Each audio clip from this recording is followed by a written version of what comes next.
Обикновено за месеците след завършване на средно образование до момента, в който започнем работа или придобием статут на студент, здравноосигурителните вноски са за наша сметка. За този период ние сме лица неосигурени на друго основание от закона и внасяме сами здравноосигурителните си вноски.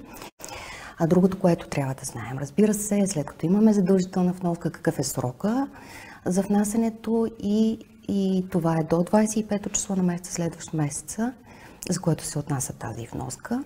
Как можем да направим плащане към Национална агенция за приходите? Бихме могли да платим с дебитна или кредитна карта, чрез виртуалния или физическия посттерминал на Национална агенция за приходите, през системата за разплащане ePay. Бихме могли да направим банков превод или пощенски запис. Освен вноските обаче, важно е да кажем тук, че трябва да се подаде и декларация. В конкретния случай декларацията, която се подава, е образец номер 7.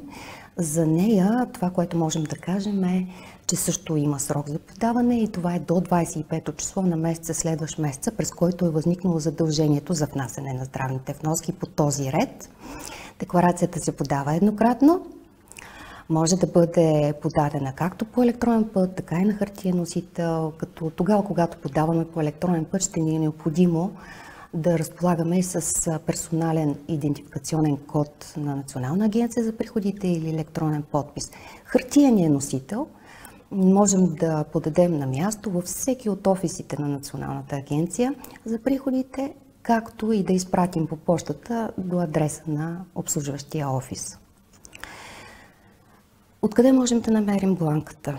Самия формуляр, за да попълним декларацията на хартия. Разбира се, всички образци, включително и този, можем да намерим в интернет страницата на НАП или да поискаме да ни бъде предоставен от всеки един от офисите.